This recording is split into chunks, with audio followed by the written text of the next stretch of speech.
আজকে আমার ভিডিওর মধ্যে কিছুটা পরিবর্তন দেখতে পারবেন। এখানে আমি বাপের বাড়ি এসেছি। বাপের বাড়ি এসে এইটা আমার হচ্ছে বারান্দা, এটা ঘর, সব কিছু আপনাদের সাথে একটু একটু করে শেয়ার করে দিলাম। যে আমি এখানে বাবা একাই থাকে, আপনারা ভালো করেই জানেন যে আমার মা মারা গেছে। তো বাবা এখানে একাই থাকে, আমি আসি, এসে বাবাকে দেখাশোনা করে তারপর চলে যাই।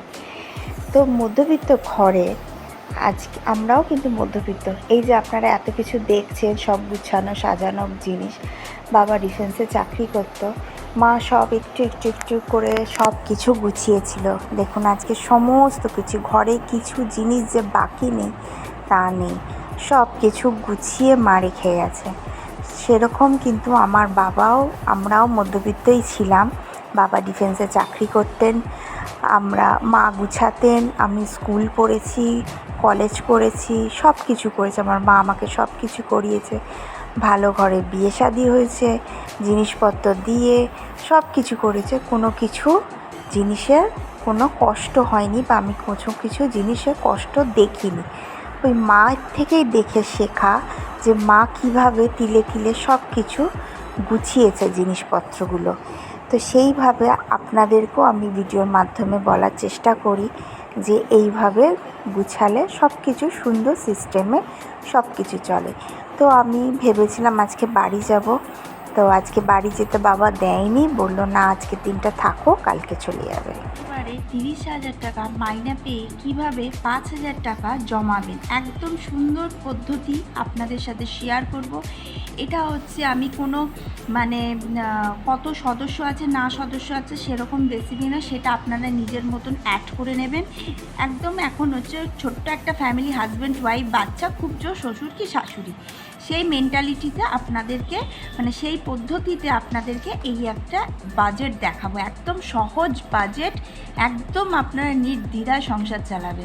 চলুন, 1 নম্বর, প্রথমে মাইনে পেয়ে খরচের কাকে কাকে দিতে হবে সেটা সরিয়ে নিতে হবে, সেটা একটা লিস্ট করি। তাহলে চলুন, 1 নম্বর হচ্ছে স্কুলে আমরা কি করি, স্কুলে আমরা আগে ধরে রাখুন, এমন 30,000 টাকা মাইনে পেয়ে নিশ্চয়ই আপনি 4,000 টাকার মাইনের বেতনে স্কুল দেবেন না, কি 5,000 টাকা দেবেন না, কি 3,000 টাকা দেবেন না। টার্গেট রাখতে হবে 2,000 টাকার মধ্যে, বা এতে 100 টাকা বেশি হতে পারে, 200 টাকা কম হতে পারে। 2,000 টাকার মাইনের স্কুল। এবার স্কুল থাকলেই তার টিউশনি থাকবে। বাচ্চাদের ক্ষেত্রে আগে বাজেট করছি। এবার টিউশনি হচ্ছে, ফিস হলো ধরুন 2,000 টাকা আমি ধরলাম, টিউশনি ফিস হয়ে গেল। এবার হচ্ছে কি, সব বাচ্চারা কি বাবা প্যারেন্টসরা সবসময় নিয়ে যেতে পারে স্কুলের মধ্যে, তাকে পুলকার গাড়ি দিতে হয়। তো পুলকারের জন্য ধরুন গাড়ির জন্য আমি 1,000 টাকা রাখলাম। তো বাচ্চার ক্ষেত্রে একদম হয়ে গেল 5,000 টাকা। একটা 5,000 টাকা অ্যামাউন্টে স্কুল, টিউশনি আর হচ্ছে গাড়ি, 5,000 টাকা অ্যামাউন্টে চলে এলো। এবার হচ্ছে 4th নম্বর, ইলেকট্রিক যেমন হচ্ছে,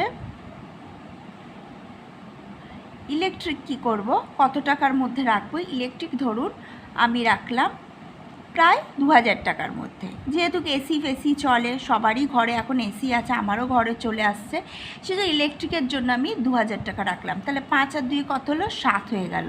ঠিক আছে, এবার ধরুন খাওয়া খরচা, আগে মাসকাবাড়ি বাজার আমি রাখবো, মাসকাবাড়ি বাজার রাখবো ধরুন হচ্ছে 4,000 টাকা মাসকাবাড়ি বাজার। এর মধ্যেই রাখলে কিন্তু আপনাদের টাকা সেফও হবে, বাচ্চা ভালো স্কুলেও পড়তে পারবে, সব কিছু মেনটেন হবে।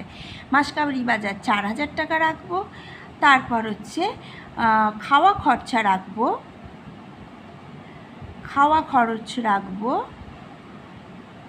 খরচ রাখছি আমি হচ্ছে ধরুন ওই 6,000।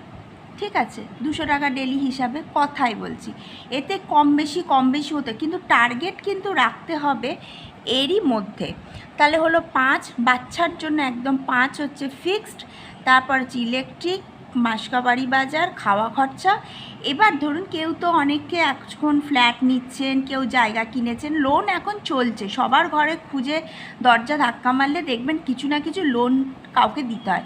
তো আমি লোনের জন্য রাখলাম আমি তো একটা আন্দাজ দিচ্ছি, লোনের জন্য রাখলাম 4,000 টাকা, ঠিক আছে, লোনের জন্য রাখলাম 4,000 টাকা। এবার হচ্ছে ধরুন কেউ হচ্ছে ফ্ল্যাটে আছে, তার মেনটেনেন্স দিতে হয়, বা কেউ বাড়িতে আছে, তার একটা বাড়ির মেনটেনেন্স, যেমন হচ্ছে ওডোনিল, একদম পারফেক্ট বলছি, ওডোনিল বাস্তব কথা, বা ফিনাইল, কোনো সময় কিছু মানে ঘরে বাড়িকে বসবাস করতে গেলে বাড়ি ঘরদর পরিষ্কার রাখতে হবে, তার জন্য আমরা রাখলাম, ধরুন আমি রাখলাম 500 টাকা মেনটেনেন্স জন্য, ঠিক আছে, বাড়ি মেনটেনেন্স জন্য রাখলাম 500 রুপিস। তাহলে আমার কত হলো, টোটাল কত হলো, একদম 5, 6, 7, 8, 9, 8, 9, 10, 11, 12, 13, 14, 15, 16, 17, 18, 19, 20, 21, 21,500, মানে 21,500 টাকার মধ্যে আমাকে চালাতে হবে। এবার একে যদি মাইনাস 30,000 টাকা করি, 30,000 টাকা করি, তাহলে আমার কত বাঁচছে, তাহলে কিন্তু আমার বাঁচছে 8,500 টাকা বাঁচছে। এই 8,500 টাকার থেকে আমি 5,000 টাকা নিয়ে ব্যাংকে একদম ফেলে দেবো, ব্যাংকে ফেলে দেবো, ঠিক আছে। এইটা হচ্ছে 5,000 টাকা নিয়ে আমি ব্যাংকে ফেলে দেবো, তারপরও আমার বাঁচবে 3,500। এই টাকাটা আমি কি করব, এই টাকাটা হচ্ছে বাচ্চার কিছু লাগলো, আত্মীয় স্বজন এলো, আমরা কোথাও ঘুরতে যাব, গাড়ি খরচা লাগলো, বা কেউ গেস্ট এলো, তার জন্য কিছু খাবারপত্র এলো, যা কিছু এলো এর মধ্যে চালাতে হবে।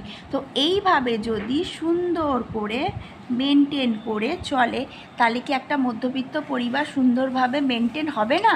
আমাকে অবশ্যই কমেন্ট করবে, নিশ্চয়ই হবে। সবাই দেখুন লোনও চলছে, এর মধ্যে কেউ আবার লোনও নেই, তার তো এই টাকাটা বেঁচে গেল। 30,000 টাকা স্যালারি এখন সবারই হয়, মোটামুটি একটা হয়, ঠিক আছে। তো এর মধ্যে যদি আপনারা সুন্দরভাবে চালান, ভালো স্কুলে বাচ্চা পড়বে, ভালো খাওয়া দাওয়া হবে, যদি কিছু টাকা সেভ হয়, মাসকাবাড়ি বাজারে কিছু আইটেম বাড়ালেন, খাওয়া খরচায় কিছু আইটেম বাড়িয়ে দিলেন। তো ভিডিওটা ভালো লাগলে অবশ্যই আমাকে কিন্তু লাইক, শেয়ার, সাবস্ক্রাইব করবে। আর কারা কারা এর মধ্যে এরকম মেনটেনে চলেন, আর না চললেও যদি আপনারা এরকম একটা লিস্ট করে দেখে নেন আমার ভিডিওটার মাধ্যমে, এরকম একটা সুন্দর লিস্ট করেন, তাহলে কিন্তু খুব সুন্দর যাবে। আমি কেন বলছি 2,000 টাকা স্কুলের ফিস অনুযায়ী, কেউ যদি 30,000 টাকা স্যালারি করে, সে যদি 5,000 টাকা স্কুলের ফিসই দিয়ে দেবে, তাহলে সে ব্যাংকে জমাবেটা কী করে, সে ইনভেস্টটা করবে কী করে? ইনভেস্ট তো করা প্রচণ্ড দরকার। তাহলে তো সেই মানে যারা রেগুলার যা ইনকাম করছে তাদের সাথে, আর যারা চাকরি করে মাইনা পাচ্ছে তাদের সাথে সেম হয়ে গেল। তো সেইটাই হচ্ছে কথা। আজ সবসময় টার্গেট রাখবে এর মধ্যে চালানো। এর যেমন আমার আমার হচ্ছে এত টাকা টিউশনি লাগে না, যেহেতু আমি মেয়েকে নিজে পড়াই, আমার শুধু একটা টিউশনি লাগে, আর আমি আর একটা টিউশনির বদলে আমি নিজে মেয়েকে পড়াই, তো আমার টিউশনি খরচাটা বেঁচে যাচ্ছে। তো ভিডিওটা ভালো লাগলে অবশ্যই লাইক, শেয়ার, সাবস্ক্রাইব একদম করবেন, আর আমাকে কমেন্ট করে বলবেন যে আপনাদের এই বাজেটটা কেমন আপনাদের লাগলো।